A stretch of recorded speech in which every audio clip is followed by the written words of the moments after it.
अस्सलामुअलैकुम। जमात पंजुम माहौलियाती मुतालिया सबक नंबर 11 हिफाजती इक़दामात का पहला सवाल है।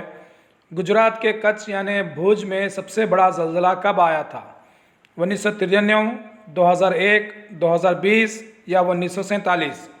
और इसका सही जवाब है 2001। गुजरात के कच्छ यानी भुज में सबसे बड़ा ज़लज़ला 2001 में आया था।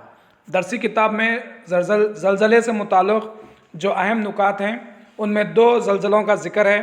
पहला ज़लज़ला 1993 का है जो कि महाराष्ट्र के लातूर ज़िले में आया था, और दूसरा शदीद ज़लज़ला 2001 में आया था जो कि गुजरात के कच्छ यानी भुज में आया था। ये दो ज़लज़लों का जिक्र है। उसके अलावा ज़लज़ले की जो पैमाइश की जाती है वो रेक्टर स्केल पर की जाती है। अगर रेक्टर स्केल पर शिद्दत 6 या 7 पॉइंट से ज़्यादा हो तो हादसात पेश आते हैं जिन्हें ज़लज़ला भी कहा जाता है। ये अहम नुकात हैं ज़लज़ले के ताल्लुक़ से। अगला सवाल है, करनूल और महबूब नगर में शदीद सैलाब कब आया था? 1977, 2009, 2015 या 1947? और इसका सही जवाब है 2009। 2009 में करनूल और महबूब नगर में शदीद सैलाब आया था। इसके अलावा 1977 में देवी सीमा में सैलाब आया था, और 2015 में चेन्नई में शदीद सैलाब आया था। ये मशहूर सैलाब हैं जो तारीख़ में आए थे। 3 सैलाब का जिक्र दरसी किताब में है। 1977 का सैलाब देवी सीमा, 2009 का सैलाब करनूल और महबूब नगर, और 2015 का सैलाब चेन्नई में आया था। अगला सवाल है, इस नंबर पर फ़ोन करने से तिब्बी अमला सेहत से मुताल्लिक़ सलाह व मशवरा देते हैं। 108, 100, 104 या 194? और इसका सही जवाब है 104। 104 नंबर पर आप फ़ोन करने से तिब्बी अमला सेहत से मुताल्लिक़ सलाह व मशवरे देते हैं। इसके अलावा ऑप्शन ए जो 108 है उस पर अगर आप कॉल करते हैं तो फौरी अमला आ जाता है। ख़ासकर आग का हादसा, सड़क हादसा या आफात समावी पेश आने पर और आप 108 पर आप फ़ोन कर सकते हैं, जिस पर फौरी मौके वारदात पर मुताल्लिक़ा अमला पहुंच जाता है। और 104 का काम सेहत से मुताल्लिक़ फ़ोन करने पर मशवरे वो देते हैं। इसके अलावा रोज़ाना किसी गांव जाकर वहां के अवाम की सेहत से मुताल्लिक़ तिब्बी जांच भी करते हैं। ये तिब्बी अमला जो होता है, और ज़रूरी अद्वियात भी ये मुफ्त फराहम करते हैं। 104 के मुताल्लिक़ 3 अहम काम दरसी किताब में बताए हैं।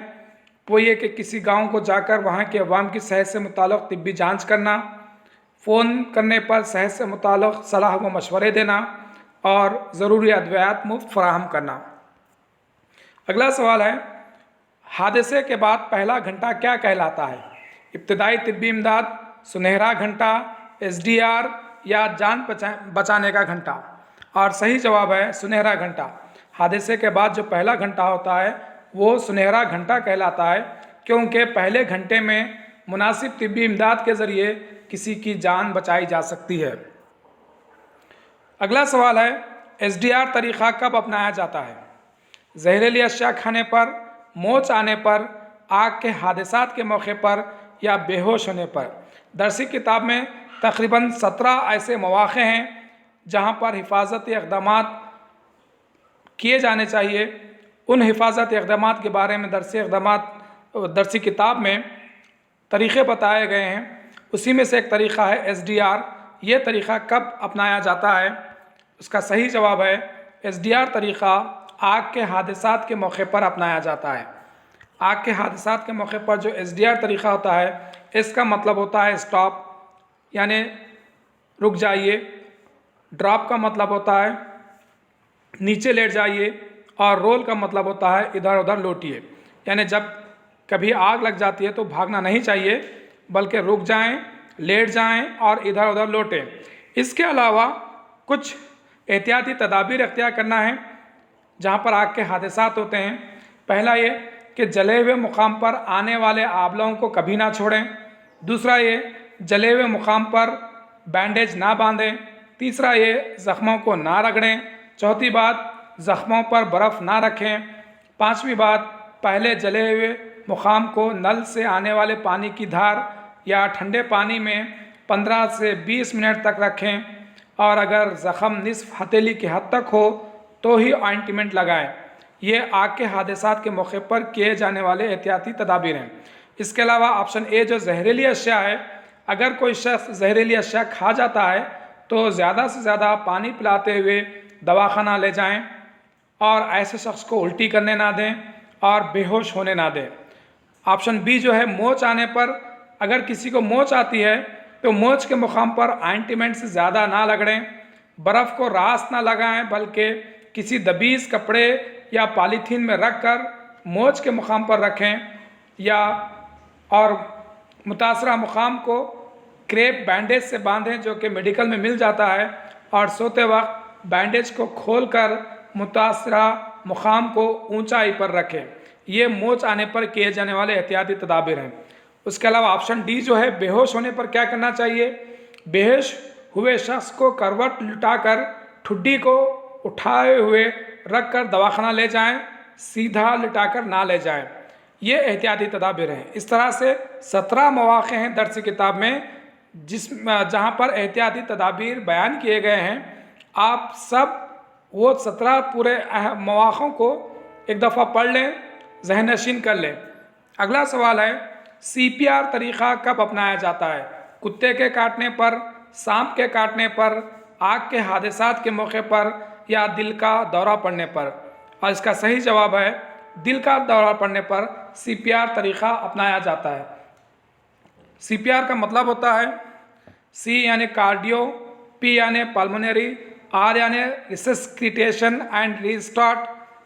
ये CPR का मतलब होता है। इस अमल में मुतासरा शख्स के सीने के दरमियानी हड्डी जहाँ पर ख़त्म होती है वहाँ उसके मुकाम से 2 या 3 इंच ऊपरी हिस्से में हथेली पर हथेली रखकर अपने हाथ को सीधा रखते हुए 30 मरतबा दबाएं। फिर इसके बाद मुतासरा शख्स के मुंह में 2 मरतबा मसनूई तनफ़ुस का इंतज़ाम करें। ये मुकम्मल तरीक़ा CPR का तरीक़ा दर्सी किताब में है। इसको आप एक दफ़ा पढ़ लें और इसको ज़हन नशीन कर लें। ऑप्शन ए जो है कुत्ता काटने पर क्या किया जाए। कुत्ता अगर किसी को काटता है तो साबुन के पानी से उसको धोएं और ज़ख़म पर बैंडेज ना लगाएं और ना टाँके लगाएं। अगला सवाल है शदीद करंट शॉक लगने से मुतासरा शख्स के दिल की धड़कन रुकने का अंदेशा क्या कहलाता है। Safety valve, cardiac arrest, tetanus या करंट शॉट। और इसका सही जवाब है कार्डियक अरेस्ट। यानी शदीद करंट का शॉक लगने से मुतासरा शख्स की दिल की धड़कन रुकने का अंदेशा होता है, जिसको क़ल्ब पर हमला भी कहते हैं। इसी को इंग्लिश में कार्डियक अरेस्ट भी कहते हैं। ऑप्शन ए जो सेफ्टी वाल्व है ये दरअसल नाक से खून बहने से मुताल्लिक़ है। अगर किसी के नाक से खून बह रहा है, अगर उनका BP ज़्यादा हो तो उनकी नाक से 5 से 10 क़तरे बहकर वो खून रुक जाता है। ये इनके लिए सेफ्टी वाल्व यानी हिफाजती सम्माम की तरह काम करते हैं। और टेटानस जो ऑप्शन सी जो ऑप्शन है ये दरअसल गैर महफूज ब्लेड या चाकू से नश्तर लगाने से लाहक होता है। अगला सवाल है धूप में फिरने वाले को लू लगने की ये अलामत नहीं है। यानी लू लगने की अलामत हस्ब ज़िल में से नहीं है। एक है बुखार, दूसरा है सर चकराना और तीसरा है मतली और डी ऑप्शन है मुंह टेढ़ा हो जाना। और सही जवाब है मुंह टेढ़ा हो जाना। ये ऑप्शन लू लगने की नहीं है। लू लगने के जो अलामतें हैं वो है बुखार, सर चकराना, मतली या शदीद सर दर्द।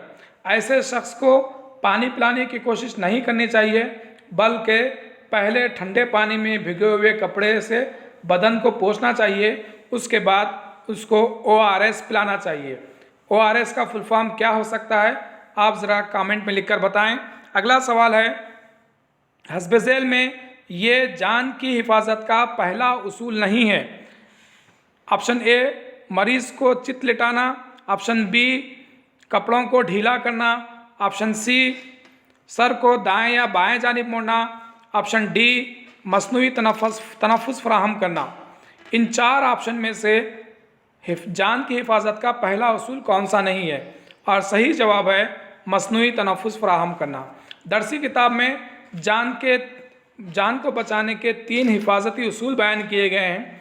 पहले उसूल के अंदर क्या है, मरीज को चितलिटाना है, कपड़ों को ढीला करके सांस के रास्ते रुकावट हो तो दूर करना है और हालात के मुताबिक सर को दाएं या बाएं जानिब मोड़ना है। ये जान की हिफाजत का पहला उसूल है। जान की हिफाजत का दूसरा उसूल है सांस के चलने का मुशाहिदा करना, जहरीले एसिड और उल्टियों के हालात से हटकर माबाखी हालात में मुंह से तनफ़ुस फराहम करने की कोशिश करना, यानी मसनूई तनफ़ुस फराहम करना। और जान की हिफाजत का तीसरा उसूल है दिल की धड़कन का मुशाहिदा करना। अगर दिल ना धड़क रहा हो तो सीने पर दोनों हथेलियों को एक दूसरे पर रखकर दबाना चाहिए। ये 3 हिफाजती उसूल हैं जो दर्सी किताब में बताए गए हैं।